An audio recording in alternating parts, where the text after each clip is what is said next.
और कोई 25 तक? पहले में कहां तक है बेटा? 19 तक है।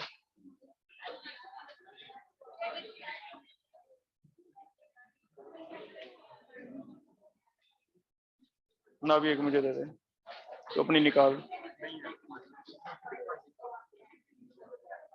टॉपिक 1 में देखो 4th क्वेश्चन।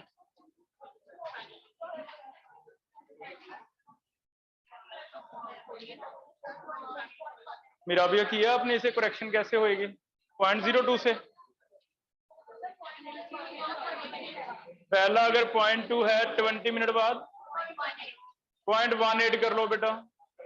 आफ्टर 20 मिनट 0.18 करो, फिर ट्राई करो। आफ्टर 20 मिनट 0.18 करो, अब ट्राई करके दो।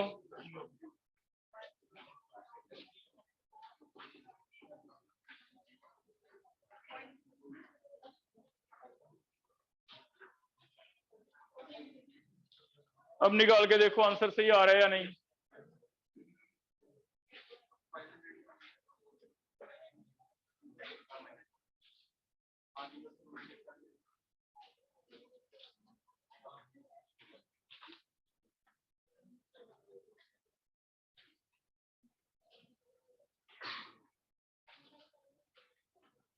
चेक कर लो सही आ रहा है या नहीं आंसर।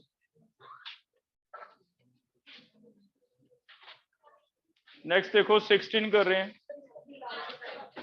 16 का बी आ रहा है,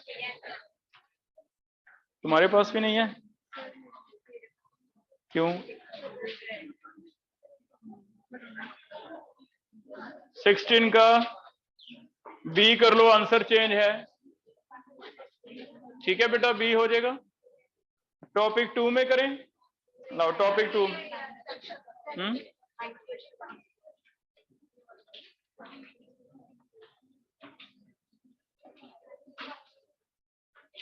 गलत है। 9th का आंसर देखना क्या दिया हुआ है,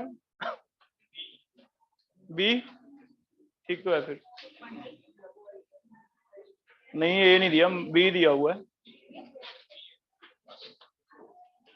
माइनस नहीं आता, माइनस आपको बताया था सिर्फ सिंबल में होता है कि पता चलने के लिए भी डिसअपीयरेंस या अपीयरेंस है, रेट नहीं माइनस होगा कभी। ठीक है, रेट पॉजिटिव ही होगा।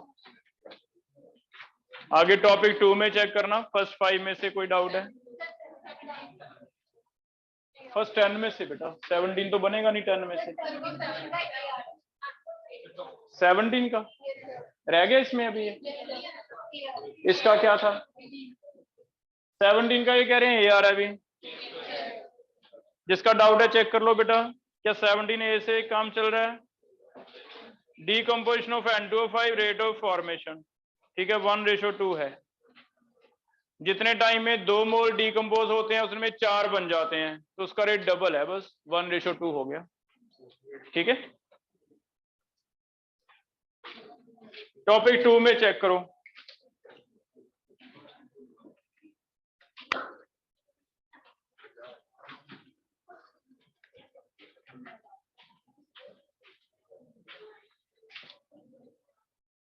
ये नहीं, कितने मार्क्स थे कल वाले टेस्ट में? 50% मार्क्स आ रहे हैं, पढ़ता तो तब भी नहीं है, हैं? टॉपिक 2 में चेक करो, फर्स्ट 10 में से कितने हैं? थर्ड 20 तक,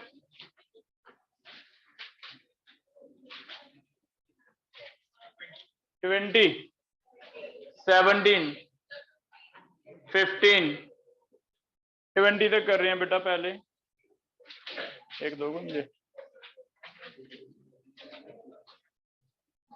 थर्ड क्वेश्चन कौन बता रहा है? जिसका हो गया वो हैंड रेज करो, बताओ। तुम्हारा हो गया? थर्ड क्वेश्चन बताओ बेटा कैसे हुआ? ठीक है, आगे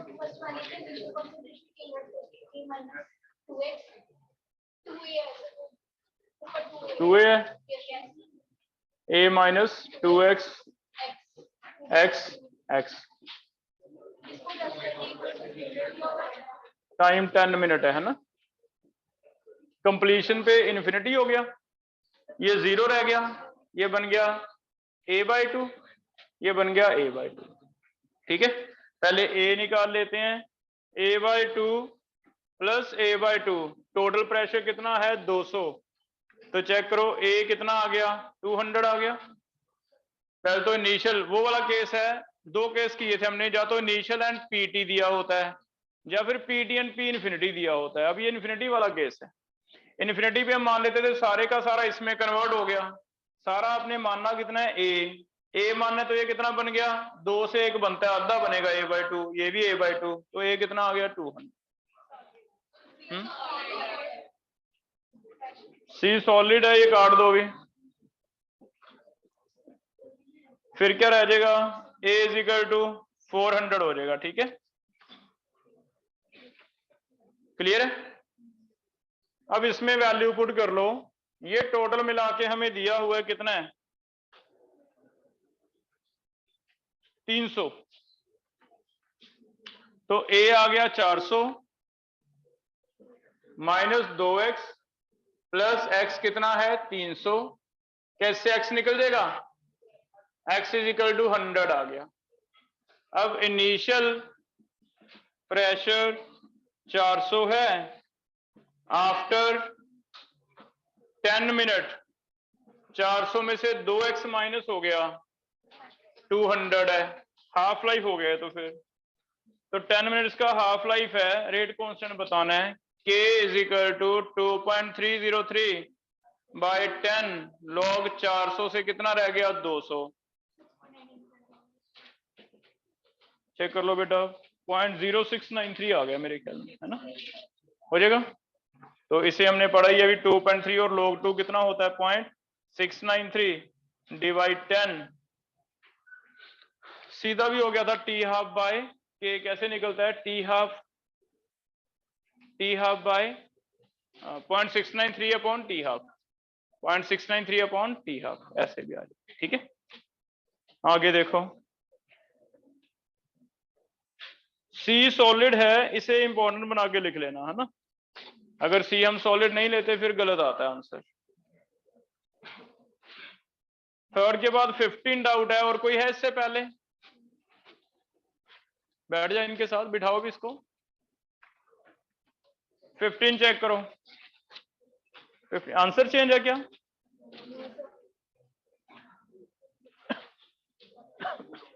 क्या डाउट है फिर 15 का, 3/2 एंड -1/2, 1 ऑर्डर रह गया। आगे देख लो 17,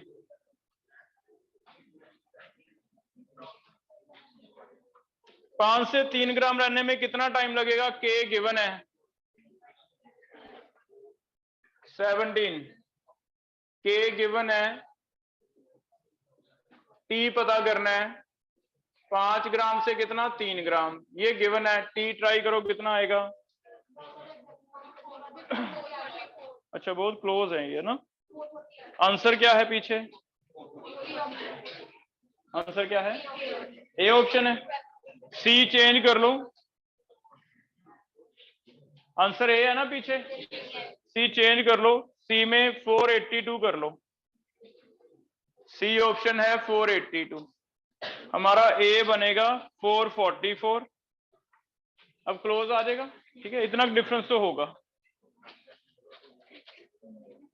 इसमें काफी प्रिंटिंग मिस्टेक है, आगे भी है 1-2 क्वेश्चन में। आगे देख लो 20th,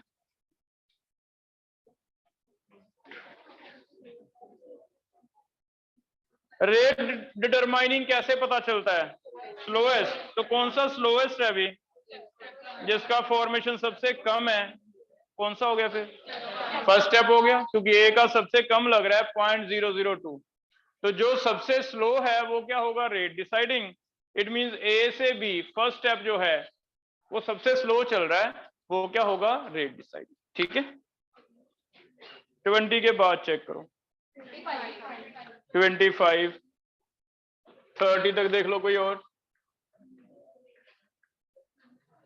24 एंड 25, 2 क्वेश्चन रीड करो,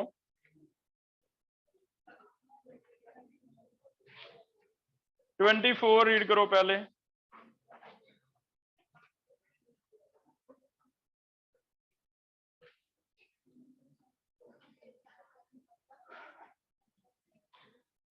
कैनॉट बी प्रेडिक्टेड तो नहीं है आंसर, क्योंकि हमें पता नहीं भी सिंपल है या कॉम्प्लेक्स है।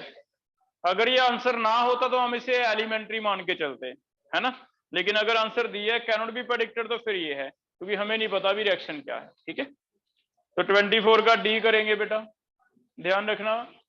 अगर कैनॉट बी प्रेडिक्टेड ना दिया होता फिर हम इसे लॉ ऑफ मास एक्शन मान के चलते। ठीक है, 25 फर्स्ट ऑर्डर तो नहीं आ रहा, क्या आ रहा है? Second order. कैसे करोगे? 2K निकाल के देखें हिट एंड ट्रायल से, आपको कहा था 0 और फर्स्ट निकाल के देखो, मैच नहीं हो रहे तो सेकंड है। 0 है ही नहीं, सीधा ही पता चल रहा है, क्योंकि दो टाइम के इंटरवल पे सेम रहना चाहिए था। तो 100 से 50, 50 से 0 आया था, नेक्स्ट 2 में 0 तो हो ही नहीं रहा। फर्स्ट ऑर्डर चेक कर लेते हैं, आ रहा है नहीं आ रहा? क्या K सेम आ रहा है फर्स्ट का? देखो इसका मतलब 100 से 50 क्या हो गया? हाफ लाइफ हो गया। तो हाफ लाइफ अगर 2 मिनट होता, अगर फर्स्ट होता तो 50 से नेक्स्ट 2 में 25 होना चाहिए था। तो फर्स्ट भी नहीं है, 0 भी नहीं है, फर्स्ट भी नहीं है, सेकंड रह गया। सेकंड का K का फॉर्मूला ये रहता है 1/T A - 1/, कोई दो ये फॉर्मूले लगा के देख लो।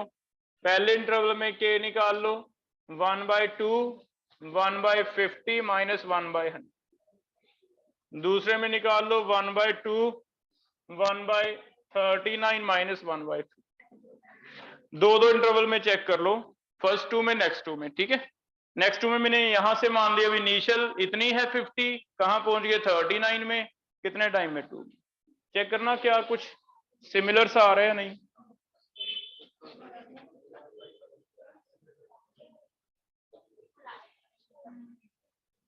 अगर थोड़ा बहुत भी क्लोज आ रहा है तब भी आंसर आ जाएगा।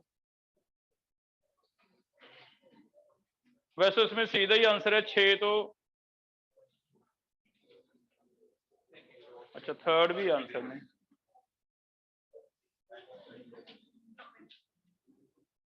ट्राई करके देख लो बेटा, सेकंड आ रहा है या नहीं।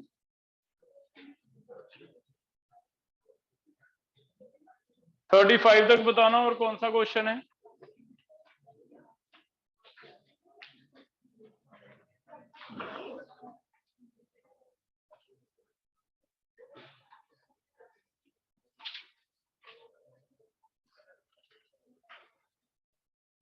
आ नहीं रहा तो, है ना? आ रहा है सिमिलर?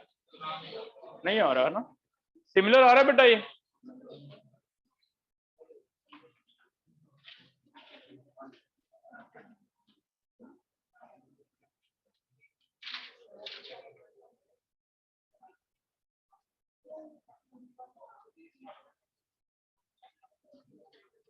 इसे 100 से 25 वाला करके देखना 6 में।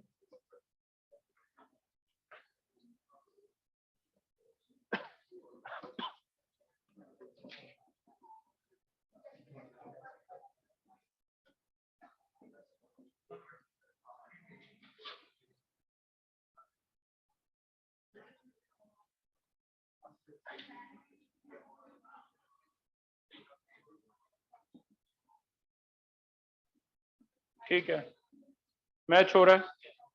6 वाला लो, करना चाहिए पर मैथमेटिकली हमने किया नहीं ना इतना करेक्ट। देखो हम क्या उठाएंगे, 100 और 25 वाला वैल्यू उठाएंगे। 100 और 25 वाला वैल्यू अगर एग्जैक्ट मैच हो रहा है तो ये कौन सा है? सेकंड ऑर्डर, है ना। 39 वाला मैच नहीं किया, इट मींस मैंने गलती कर दी। हो सकता है वो वैल्यू मैंने सही ना ली हो सकता है ना, मैं प्रैक्टिकल कर रहा हूँ, वैल्यूज नोट कर रहा हूँ, हो सकता है 4 वाली वैल्यू सही ना ली, 6 वाली ले ली, 8 वाली सही ले ली, हो सकता है ना, ये एक्सपेरिमेंट चल रहा है। तो कोई बात नहीं, 6 वाला करके देखो 100 से 25, वो आपका एग्जैक्ट कैलकुलेशन आ रहा है। ठीक है, आगे देखो 35 तक चेक करो, कोई और है? 34,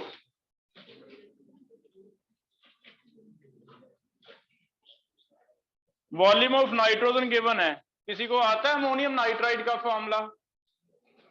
अनिकेत, क्या होता है अमोनियम नाइट्राइड का formula?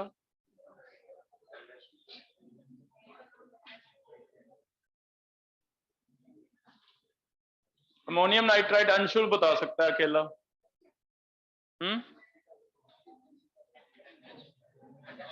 NH4NO2 nitrogen plus water.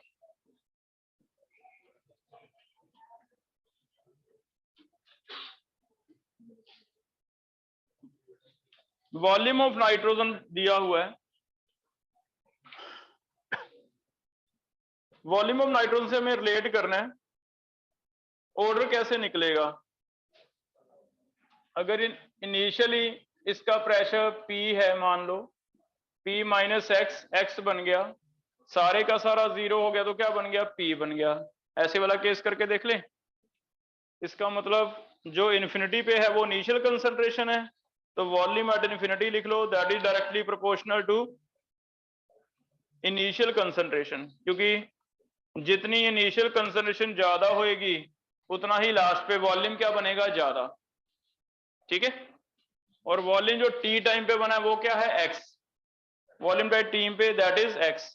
तो आपको ए पता है, एक्स पता है, दो चीजें चाहिए होंगी, K is equal to 2.303 by T log A by A minus X. दो के निकाल के देख लो, अगर सेम आ रहा है तो हम कहेंगे भी फर्स्ट ऑर्डर है।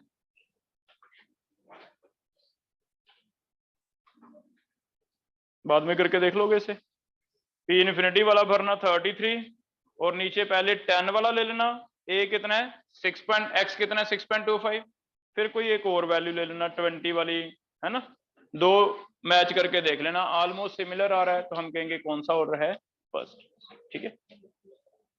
याद भी रख लो, जितने ऐसे क्वेश्चन आएंगे हमें फर्स्ट ऑर्डर के आएंगे। वॉल्यूम डीकम्पोजिशन के बाद दिया होगा H2O2 का, अमोनियम नाइट्रेट का, N2O5 का, N2O का, सारे क्वेश्चन किसके होंगे? फर्स्ट ऑर्डर के। ठीक है। आगे देखो 36। आंसर गलत है। हाँ, चेंज कर लो अगर गलत है तो, क्योंकि इसका सीधा ही आंसर आएगा। 1 मिनट 40 सेकंड का मतलब हो गया 100 सेकंड है हाफ लाइफ, तो के क्या होगा? 0.693 बाय 100 पर सेकंड होगा ये।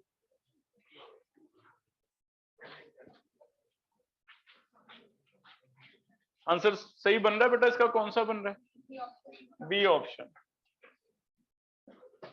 50 तक देख लो, कोई और है?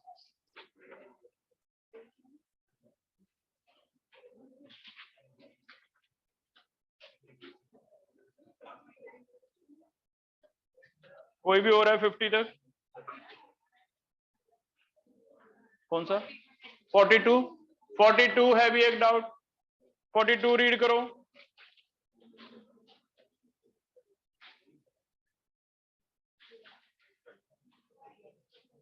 हमें A2 और B2 की टर्म में चाहिए, तो वो तो नहीं है कि रिप्लेस करना पड़ता है इंटरमीडिएट। स्लो स्टेप से देखना, रेट ऐसे लिखा जाएगा कि A की पावर 1 B2 की पावर 1, लेकिन A की पावर एक और रिएक्शन है उससे निकालनी पड़ेगी। तो K equilibrium is equal to A² divide A2। इससे A की कंसंट्रेशन निकाल लो, कितनी आती है? A is equal to K equilibrium into A2 का रूट, ये वैल्यू यहां पुट कर दो, K equilibrium into root A,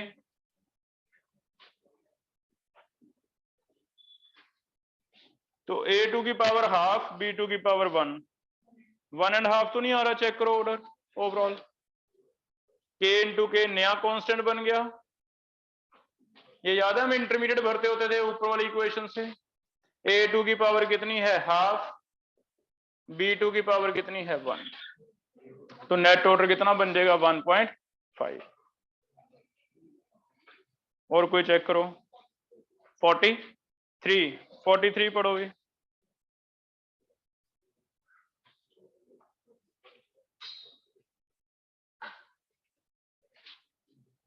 अगर एसिड कंसंट्रेशन डबल कर दें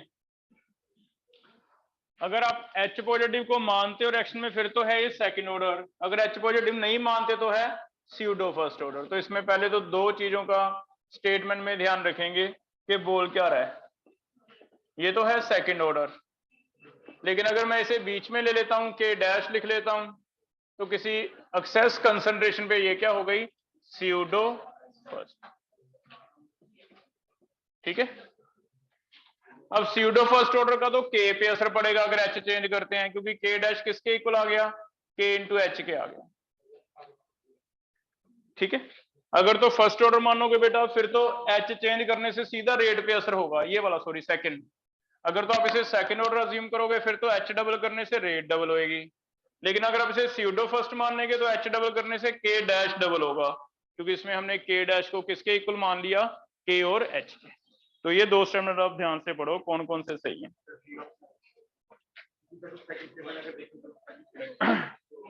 अगर तो सेकंड ऑर्डर है फिर तो K पे असर नहीं होगा अभी, फिर तो H डबल करो रेट पे असर होगा।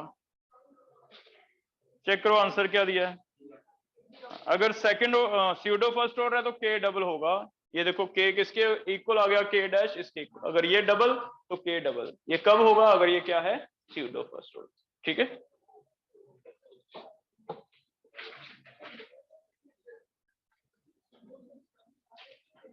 आगे देख लो 50 तक कोई और।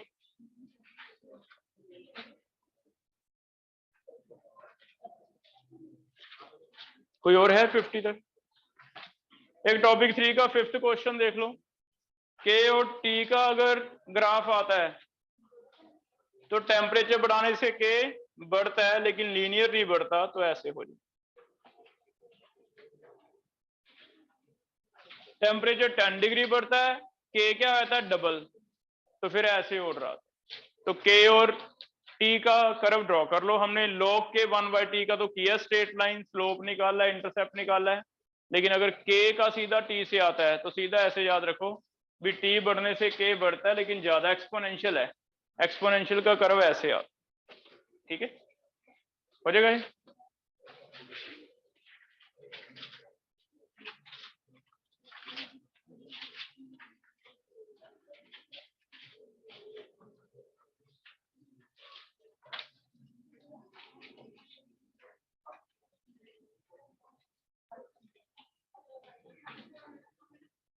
लोग ये कर ले लेना है ना, टॉपिक थर्ड के डाउट कल होंगे।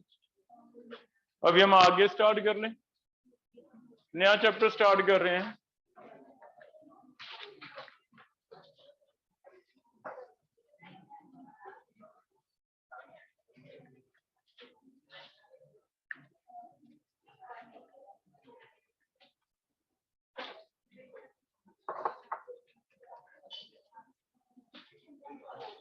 नेक्स्ट चैप्टर हम स्टार्ट कर रहे हैं बेटा, आगे है इनऑर्गेनिक स्टार्ट कर रहे हैं, कोऑर्डिनेशन कंपाउंड्स। फिजिकल का एक चैप्टर मैंने छोड़ दिया, सॉलिड स्टेट थोड़ा डाउटफुल सा है, एनसीईआरटी में कट गया है ना, तो हम लास्ट पे पढ़ लेंगे। कोऑर्डिनेशन कंपाउंड स्टडी कर।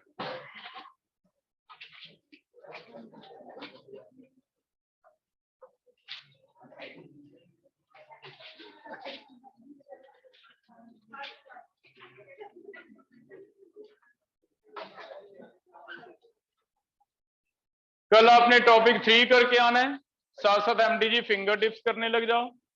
फिंगर टिप्स के डाउट ऑनलाइन क्लास में हो जाएंगे 1-2 दिन में। आज जेई वालों की क्लास भी रखी हुई है, कौन सी, एन अवस्थी की रखी है हमने, इलेक्ट्रोकेमिस्ट्री की रखी हुई है।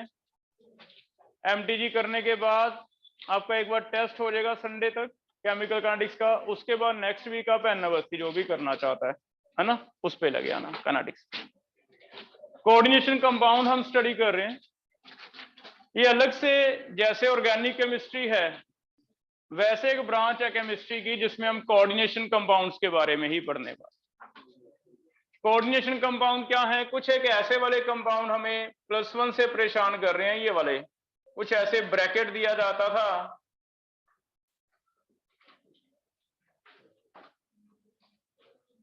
ऐसे याद आ रहे हैं,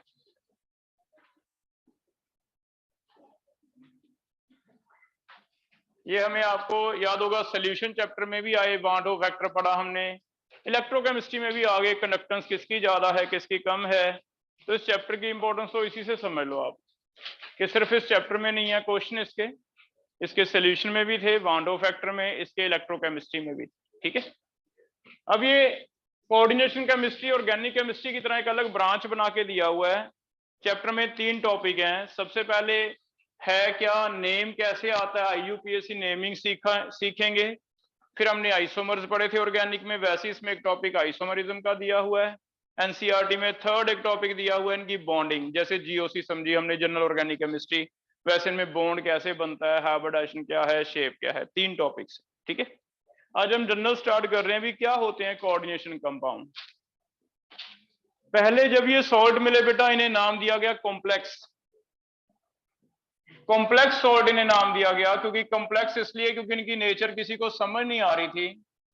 जैसे कुछ कंपाउंड ऐसे थे भी, क्लोराइड का टेस्ट आता था, पानी में डाला आप क्लोराइड को टेस्ट कर सकते हो पानी में, जैसे ये ऐसे बना,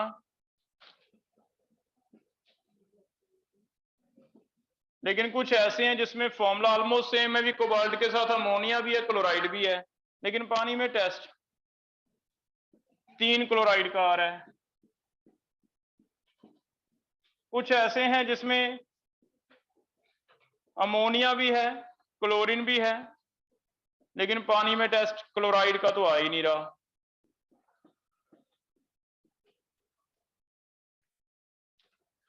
तो पहले सॉल्ट थे जब तक, अब तो तुम्हें पता ना ये चीज के ब्रैकेट है, ब्रैकेट के बाहर वाले आयन बनते हैं। पहले नहीं पता था बेटा कि ब्रैकेट क्या है। तब की बात कर रहा हूं कि जब हमें ये मिले स्टार्टिंग में, तब हमें पता ही नहीं था भी ब्रैकेट कहाँ पे है। हमें बस एक फॉर्मूला मिलता था कि cobalt 4 ammonia 3 chlorine, 4 ammonia 3 chlorine. हमें ये पता चलता था मोल कंसेप्ट के बेस पे भी, कोबाल्ट में 6 अमोनिया है, वेट के बेस पे 3 क्लोरीन है, 3 अमोनिया है 3 क्लोरीन है।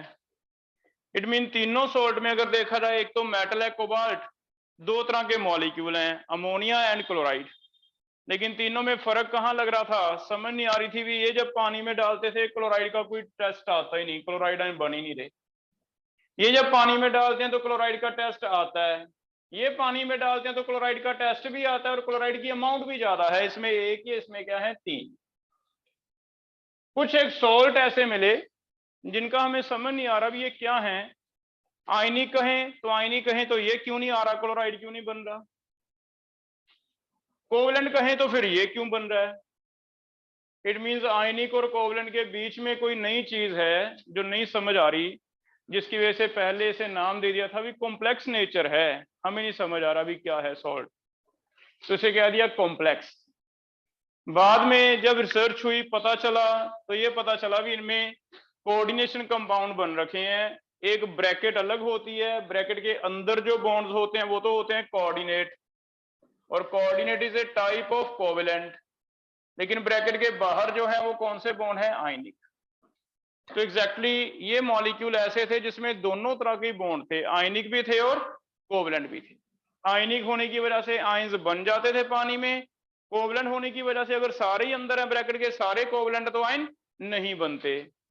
तो फिर बाद में हमें नेचर समझ आई, लेकिन नाम आज भी वही चला रहा है, इन्हें कहते हैं कॉम्प्लेक्सेस, कोऑर्डिनेशन कॉम्प्लेक्सेस। जबकि वर्ड कॉम्प्लेक्स तब तक था, अब नहीं, अब हमें सारी क्लैरिटी है इसके बारे में, लेकिन फिर भी इसका नाम क्या चला रहा है, कॉम्प्लेक्स कंपाउंड, ते कॉम्प्लेक्स सॉल्ट। ठीक है, आज हमें पता चला अभी क्या होगा, 2 तरह के कंपाउंड हो सकते हैं।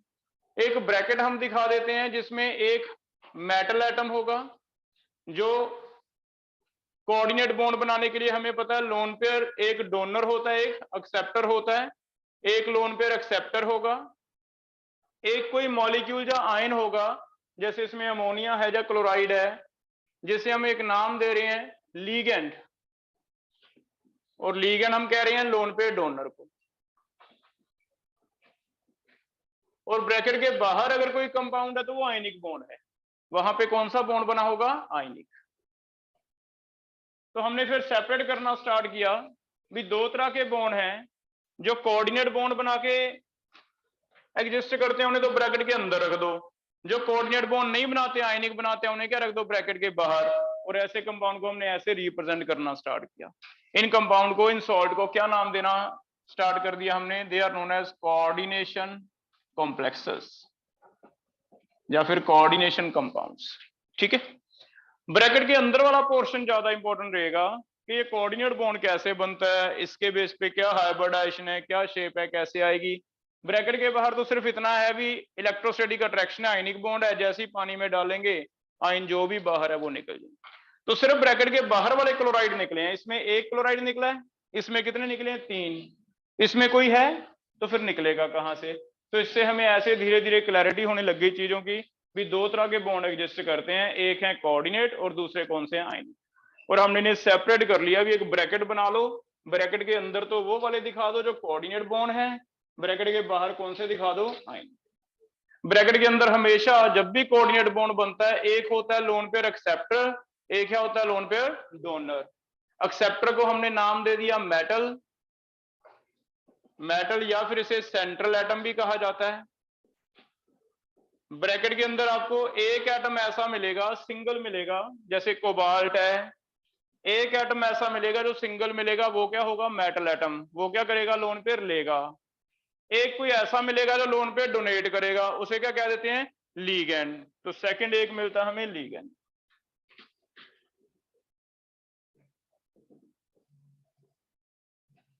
मेटल एटम किसे कहा जा रहा है? कोई भी ऐसा एटम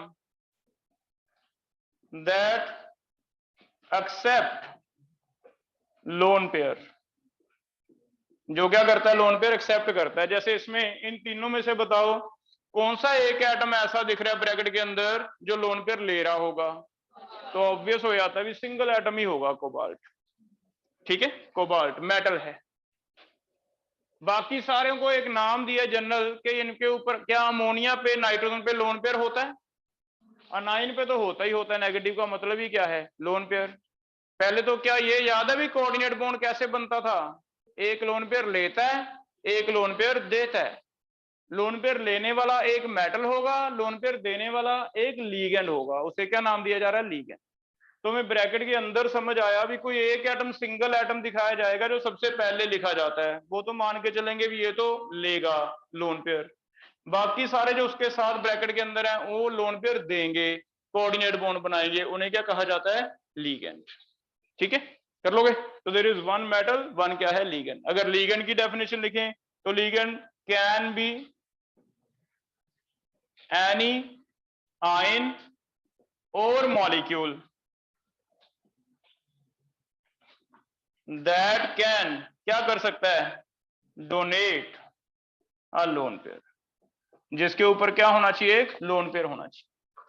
ये आयन भी हो सकता है, मॉलिक्यूल भी हो सकता है। आयन तो जैसे जितने भी अनाइन है, Cl negative, Br negative, OH negative, I negative. जब नेगेटिव चार्ज ही पड़ा है किसी के ऊपर तो नेगेटिव का मतलब समझते हो? एक एक्स्ट्रा पेयर पड़ा है। तो अनाइन में तो हमें ढूंढने की जरूरत नहीं है, ल्यूइस ऑक्टेट लगेगा कि नहीं लगेगा, हमें पता भी नेगेटिव है, ये तो लोन पेयर डोनेट करेगा ही करेगा। न्यूट्रल वाले में एक सेंट्रल एटम पे आपको ल्यूइस ऑक्टेट फॉर्मूला लगा के ढूंढना पड़ेगा अभी इस पे कोई लोन पेयर है या नहीं। अगर लोन पेयर है तब तो वो लीगेंड का काम करेगा, नहीं तो नहीं करेगा। जैसे अमोनिया, क्या अमोनिया लीगेंड का काम कर सकता है? तो हम कहेंगे अमोनिया में होते हैं 5, 5 में से 3 इसने शेयर कर लिया H के साथ, क्या एक लोन पेयर बचा? हाँ, जिसके ऊपर ऐसे लोन पेयर बचा हम कहेंगे ठीक है ये लीगेंड का काम कर सकते। तो दो एटम्स में बॉन्ड बनेगा, दो स्पीशीज में बॉन्ड बनेगा, एक को कहेंगे मेटल एटम जो लोन पेयर लेगा, एक को क्या कहेंगे? लीगेंड जो लोन पेयर डोनेट करे। हो जाएगा बेटा? मेटल तो कोई भी हो सकता है, ज्यादातर डी ब्लॉक वाले होंगे, स्कैंडियम, टाइटेनियम, वनेडियम। इनका खास कैरेक्टरिस्टिक है ये कि ये कौन से बॉन्ड बनाते हैं? कोऑर्डिनेट। लीगेंड के बारे में हमने समझना है भी लीगेंड कौन कौन से हैं, किस तरह के हैं। पहले हम लीगेंड का नाम लिखना सीखेंगे, फिर हम जैसे आपको बताया भी पहले आएगा IUPAC नेमिंग, सबसे पहले हम इनका नाम लिखना सीखें। हमें NaCl का तो पता है सीधा है, सोडियम क्लोराइड, कैल्शियम क्लोराइड उनका तो आता है, लेकिन इसका नाम नहीं बोलना आता मुझे, क्या बोलूं? क्लोराइड अंदर भी है बाहर भी है, क्या सीधा ट्राइक्लोराइड बोल दें या फिर डाइक्लोराइड, क्लोराइड अलग से बोलें, कैसे बोलें समझ नहीं आ रहा। तो पहला टॉपिक तो होगा इनका नाम सीखें हम, उसके बाद ही हम इनके बारे में और पढ़ सकते हैं, है ना। तो आज का टॉपिक है, सबसे पहले ये नई चीज है हमारे लिए, लिगेंड समझ रहे हैं। Write down ligands, types of ligands, types of ligands. क्या लिगेंड आप पहचान सकते हो कौन कौन से लिगेंड होंगे? क्या कंडीशन रखी मैंने लिगेंड के लिए? जिन पे भी लोन पेयर है वो क्या होंगे? लिगेंड। आगे लिगेंड कुछ एक हम और पढ़ रहे हैं, टाइप्स ऑफ लिगेंड्स।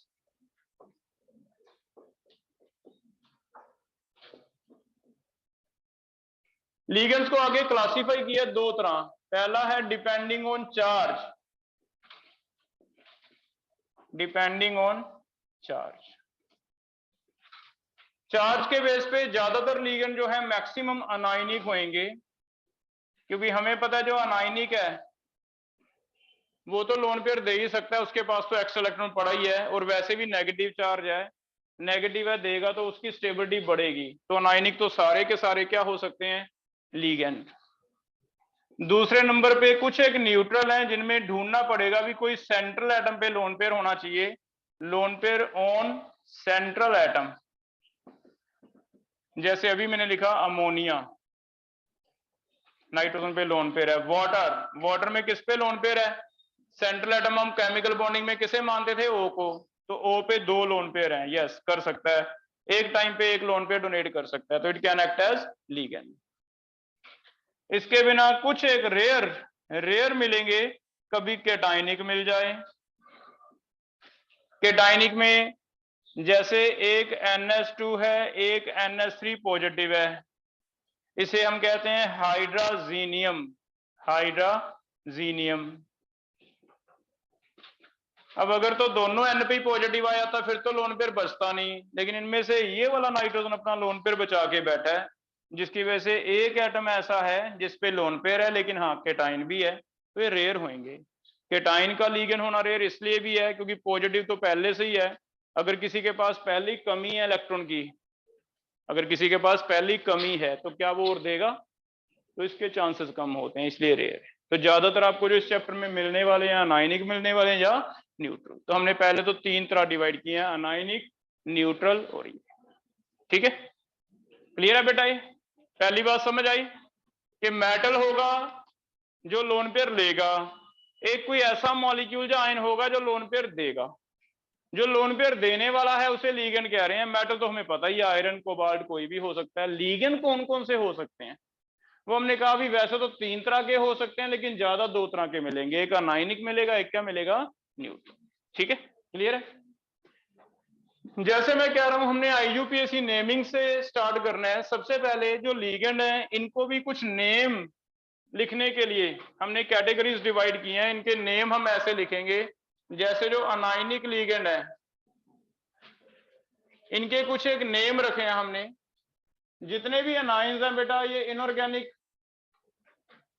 नेमिंग है कि जितने भी अनाइन है आप सोच लो उसके पीछे जा तो आपको लगा मिलता है आइड, जा मिलता है आइट, जा मिलता है एट। कोई भी लीगेंड सोचो माइंड में जिसपे अनाइन हो। हेलोजन सोच लो, हेलोजन के नेम क्या लिखते हो आप? F negative anion, chloride negative, Br negative, I negative. इन्हें क्या बोलते हो? Fluoride, chloride, bromide, iodide. It mean ये फिर हमें चाहे पढ़ाया नहीं उसने, लेकिन एक्चुअली जैसे ऑर्गेनिक का नोमेनक्लेचर IUPAC है वैसे IUPAC किसका है? इनऑर्गेनिक का। तो थोड़ा सा इसमें आपको हिंट मिल जाएगा इस चैप्टर में। क्या बोला जाता है? आइड। ठीक है, आइड वाला आ गया। सेकंड, आइट वाला कोई नाइट्राइट, अभी पढ़ा था हमने नाइट्राइट, ये क्या है? आइट, आइट वाला। या फिर क्या मिलते हैं? एट वाले, कार्बोनेट, सल्फेट, फॉस्फेट, नाइट्रेट। और कोई आपके माइंड में आ रहा है तो सोच के बताओ, इन तीन के बिना कोई आ रहा है तो सोचो, कोई भी आपको लगे भी हाँ ये अनाइन है और उसके पीछे तीन ना आते हो, आइड, एट या आइट। क्या? क्लोरेट आ गया, क्लोराइट आ गया, ब्रोमेट आ गया, ब्रोमाइट आ गया, यही आ रहा है ना सबके पीछे। इसका मतलब एक्चुअली इनऑर्गेनिक नोमेनक्लेचर है कि जितने भी अनाइन बनेंगे तीन ही मिलेंगे आपको, या तो आइड मिलेगा या आइट मिलेगा या एट। इसका मतलब लीगेंड भी तीन तरह के मिलेंगे, या तो आइट वाले मिलेंगे, आइड वाले, या आइट वाले, या क्या मिलेंगे? एट। क्लियर है? यहां पे उसने ये कह दिया भी अगर वो इस चैप्टर का टॉपिक चल रहा है कोऑर्डिनेशन का और आपको लिगेंड कोई अनायन मिलता है, उसका नेम थोड़ा सा चेंज करके हम ये पता लगा देंगे कि वो लिगेंड है, और नेम में थोड़ा सा बस इतना चेंज किया है, वो कहता है ई काट दो ओ लगा दो। इससे तुम्हें पता चल जाएगा भी ये चैप्टर पढ़ रहे हैं हम कोऑर्डिनेशन, ब्रैकेट वाले चैप्टर चल रहे हैं। जैसे अगर कहीं क्लोराइड या फ्लोराइड होगा ई काट के ओ तो आइडो बोला जाएगा, आइडो का मतलब फ्लोराइडो। तो इस चैप्टर में हमने इनकी नेमिंग चेंज कर दी ताकि हमें पता चले कि हम नॉर्मल चैप्टर नहीं पढ़ रहे, हम कौन सा चैप्टर पढ़ रहे हैं, कोऑर्डिनेशन। फ्लोराइड नहीं बोलेंगे, क्या बोलेंगे, अगर ब्रैकेट के अंदर आता है तो क्या बोलेंगे, फ्लोराइडो। तो हमें समझ आ जाएगा भी NaF सोडियम फ्लोराइड है, नॉर्मल आयनिक बॉन्ड है, लेकिन अगर ब्रैकेट के अंदर F आता है वो क्या बोलोगे, फ्लोराइडो। तो तुम समझोगे बोलने से भी हाँ ये सर क्या बता रहे हैं, कोऑर्डिनेशन बता रहे हैं। तो ऐसे चेंज कर लिया ना हमने। NaCl नॉर्मल बोलते हैं सोडियम क्लोराइड, पता चलता है आयनिक है, लेकिन अगर मैं कभी बोलूं कि कोबाल्ट के अंदर क्लोराइडो है तो तुम्हें समझ आ गया ब्रैकेट के अंदर क्या लगा होगा, क्लोराइडो, इट मीन ये कोऑर्डिनेट है। तो थोड़ा सा इसे चेंज कर दिया ना, आइडो बोलेंगे। ऐसे आइट वाले को क्या बोलेंगे, आइटो। एट वाले को क्या बोलेंगे, एट। ठीक है, तो पहले तो इनके नेम लिखने सीखो अकेले लिगेंड के, फिर ही पूरा नेम आएंगे। जैसे अगर मैं ब्रैकेट के अंदर कभी एफ लगाता हूं तो क्या बोलोगे, फ्लोराइडो। क्लोराइडो के लिए क्लोराइडो, इसके लिए क्या आएगा, ब्रोमाइडो, आयोडाइडो। हो जाएगा ये। नाइट्राइड के लिए क्या बनेगा फिर, नाइट्राइटो, नाइट्राइटो, कार्बोनेटो, सल्फेटो। तो सबसे पहले तो हमें ऐसे बोलना सीखेंगे, है ना। तो एक सिंपल क्वेश्चन तो यही हो गया कि what is name of sulphate acting as ligand, sulphato. What is name of H negative acting as ligand, H negative. तो हमें पता है तो हाइड्राइड बोलते थे, अब हम क्या बोलेंगे, हाइड्राइड। तो पहला क्वेश्चन तो यही बन, ठीक है, हो जाएगा ये। What is name of OH negative acting as ligand, hydroxido, hydroxide बोलते हैं, हाइड्रोक्साइड। हो जाएगा बेटा। लास्ट पे इंपॉर्टेंट बना के लिख लो। कई बार क्या ऐसे होता था भी ऑर्गेनिक में कुछ कॉमन नेम भी उठा रखे थे हमने, कई बार टर्शी ब्यूटाइल आइसोप्रोपाइल, ऐसे एक दो लास्ट पे ये है कि वैसे तो हाइड्रोक्साइडो ठीक है, लेकिन कई बार ना इसे शॉर्ट फॉर्म बोला जाता है हाइड्रोक्सो। जैसे हम कॉमन नेम यूज कर लेते थे, चलो हाइड्रोक्सो हमें ज्यादा इजी लगता था, हाइड्रोक्साइडो बोलना थोड़ा सा मुश्किल लग रहा था, तो हमने क्या बोल दिया, हाइड्रोक्सो। वो कहते हैं ठीक है एक्सेप्ट कर लो कॉमन नेम। तो ऐसे कुछ एक कॉमन नेम एक्सेप्टेड हैं जिनका मे बी नेम हाइड्रोक्साइड हो, ऑप्शंस में ना लिखा हो तो क्या लिखा होगा, हाइड्रोक्सो। एक ये याद कर लो बस। एक ऑक्साइडो हो सकता है ना लिखा हो तो क्या बोल दे, ऑक्सो, क्योंकि ऑक्सो बहुत ज्यादा यूज होता है ना, ऑक्सो। और एक साइनाइड का मिलेगा, साइनाइडो, ऐसा नहीं कि मिलेगा नहीं, मैं कह रहा हूं अगर कभी ना मिले तो हो सकता है ये कॉमन नेम यूज कर ले इसका, साइनो, क्योंकि साइनो ज्यादा मिले। तो जैसे ऑर्गेनिक में थे भी ठीक है, आइसोप्रोपाइल भी हम कई बार ले लेते थे अगर कभी ना लिखा होता था, वैसे है। तो दो तीन तब सोचेंगे अगर हमें लगे भी साइनाइडो नहीं लिखा तो क्या, क्यों नहीं लिखा, तो आप देख लो कोई साइनो तो नहीं लिख दिया, ठीक है कॉमन नेम था, ऐसे हो जाएगा बेटा। तो पहला तो हमने अपने लिगेंड को नॉर्मल से अलग कर लिया, इससे पता चल जाएगा ये सोडियम क्लोराइड है, आयनिक बॉन्ड है, या कोबाल्ट क्लोराइड है, कोऑर्डिनेट बॉन्ड है ना। पहले तो ऐसे पहचान करनी, क्लियर है बेटा, ये हो गया। सेकंड चलते हैं न्यूट्रल। न्यूट्रल में कोई ज्यादा चेंज नहीं किया हमने, न्यूट्रल वालों के लिए सेम ही रखा है, न्यूट्रल का नेम सेम रखा जा रहा है, क्योंकि न्यूट्रल में कोई कंफ्यूजन ही नहीं है। क्या सोडियम अमोनिया से मिलेगा, तो फिर उसमें तो कंफ्यूजन आती नहीं है ना। अगर अमोनिया मिलेगा किसी मेटल से तो वो आयनिक बॉन्ड तो श्योर है बनेगा नहीं, फिर तो कौन सा बनेगा, कोऑर्डिनेट ही बनेगा। तो इसमें हमें कंफ्यूजन ही है नहीं है, तो इसमें सेम रख लेते हैं। जैसे कोई भी न्यूट्रल, बेंजीन भी मिलेगा, मान के चलो लिख लो, बेंजीन भी मिलेगा, इसे क्या कह देंगे, बेंजीन। एक पायरिडीन सुना है आपने, पायरिडीन, बताओ इसमें खास बात थी, ये एरोमेटिक होता है लेकिन इसका लोन पेयर रेजोनेंस में नहीं जाता। बड़ा इस बार क्वेश्चन भी था पायरिडीन, ये पायरिडीन है तो इसका नेम फिर पायरिडीन ही रख दिया। ये वाला लोन पेयर काम आएगा हमारे डोनेट करने में। ये क्या है? पायरिडीन। ठीक है, तो वैसे तो हमने इसमें रूल ये बनाया भी नाम चेंज नहीं करेंगे, जो है वही रख लेंगे क्योंकि कोई कंफ्यूजन ही है नहीं। लेकिन फिर भी फिर वही बात है कि कुछ कॉमन नेम थे 3-4 जो हमें याद करने पड़ेंगे। जैसे वाटर के लिए वाटर काफी ऑड फील हो रहा था तो वाटर के लिए ज्यादा यूज होता है एक्वा, तो फिर इसके लिए क्या रख लिया? एक्वा। वाटर के लिए एक्वा, अमोनिया के लिए अमाइन रखा हुआ है, सीओ के लिए कार्बन मोनोऑक्साइड लिखना पड़ता था हमें, उसने सीधा कह दिया कार्बोनिल्स, क्योंकि बहुत बार हम इन्हें कार्बोनिल्स एक अलग से क्लास पढ़ते हैं कि कार्बोनिल्स कहते हैं, हमारे टर्म से हमारे सिलेबस से बाहर की चीजें हैं ना जो हायर क्लासेस में आती हैं, तो इसे कार्बोनिल कहते हैं। और एक एनओ को कहते हैं बेटा नाइट्रोसिल। नाइट्रोसिल नहीं तो इसे नाइट्रोजन ऑक्साइड बोलना चाहिए ना। तो फिर से ये 4 आपको याद करने पड़ेंगे। ये क्या है? कॉमन नेम जो हमने ज्यादा यूज करने हैं। वाटर नहीं यूज करेंगे, क्या करेंगे? एक्वा। तो रूल ये है भी कोई नेम चेंज नहीं करना, लेकिन फिर चेंज क्यों किए? क्योंकि कुछ कॉमन नेम है इस वजह से थे। एक्वा, अमाइन, कार्बोनिल, नाइट्रोसिल, इनके बिना कोई चेंज नहीं किया। अगर फिनाइल है तो फिनाइल ही है, मिथाइल है तो मिथाइल ही है, CH3 negative methyl, C2H5 negative ethyl, C3H7 negative propyl, C4H9 negative butyl, कोई चेंज नहीं। जो चेंज है वो बस 4 में है। ठीक है, तो न्यूट्रल में हमें कोई कंफ्यूजन है नहीं भी, जो होगा वही नाम देंगे उसका। मिथाइल इथाइल लिख लो सारे, मिथाइल इथाइल फिनाइल, इसका मतलब ठीक है कोई चेंज नहीं करते। हो जाएगा अभी। तो 2 रूल समझो। पहला, अनाइन में मुझे चेंज करना पड़ा क्योंकि अनाइन में कंफ्यूजन थी भी Na के साथ Cl लगा तो आयन ही क्या है?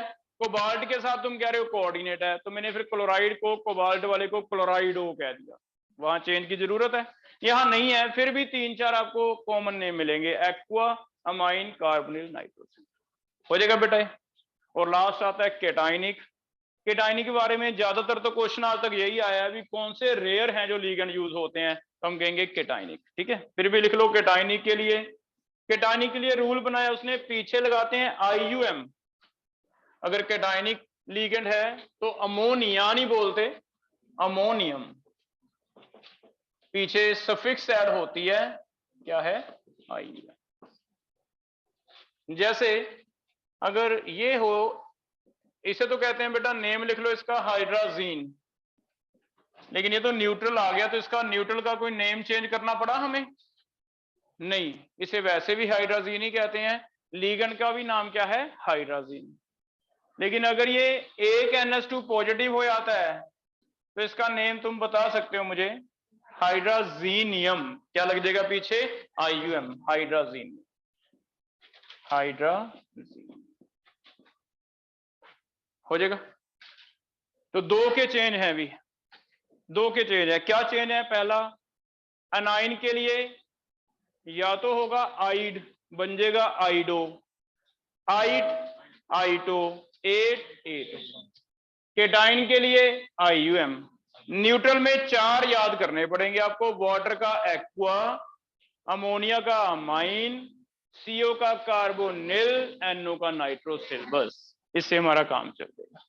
हो जाएगा बेटा, ठीक है। जैसे इनके नेम लिख के दो मुझे, क्या क्या नेम आ रहे हैं, ट्राई करो। पहला है SCO3 नेगेटिव, अगर लीगेंड है तो क्या नेम लिखोगे आप? NO3 negative.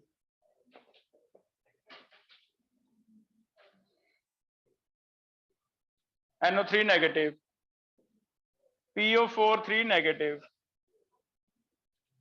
Br negative,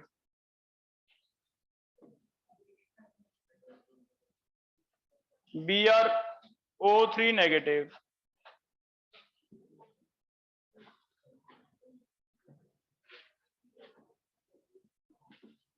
CO,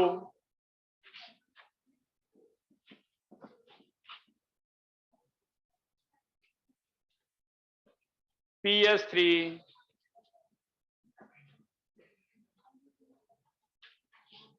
H2S H2O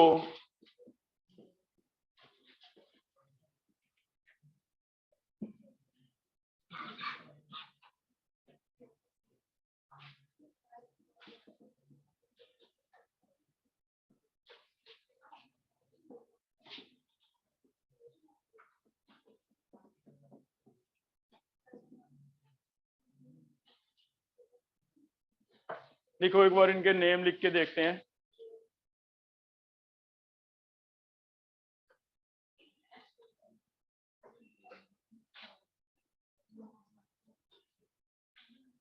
पहले अनाइन के सिंपल ओ करना है पीछे। आप देखो उसे बुलाते क्या हैं, पीछे ओ लगा दो। पहले बाई कार्बोनेट बुलाते हो तो क्या हो जाएगा, बाई कार्बोनेटो, बाई कार्बोनेटो। नाइट्रेटो, नाइट्रेटो। फॉस्फेटो, ब्रोमाइडो। ये भी पुराना हो सकता है, ब्रोमो मिल जाए आपको, कॉमन नेम भी कई बार लिखा मिलेगा। हम ब्रोमाइडो लिखें, हम अपनी तरफ से लिखेंगे तो IUPAC वाले लिखेंगे, मैं साइनाइडो ही प्रेफर करूंगा। हाँ, कभी मल्टीपल में 4 ऑप्शन में आपको मिले ही ना साइनाइडो, तब आपको सिखाया भी साइनो भी याद कर लो, है ना, कई बार साइनो आ जाता है। ब्रोमेटो लिख लो इसको, ब्रोमेट होता है ये, ब्रोमेटो। ठीक है। CO वैसे तो कार्बन मोनोऑक्साइड बोलना चाहिए, लेकिन ये चेंज वाला है, कार्बोनिल, कार्बोनिल।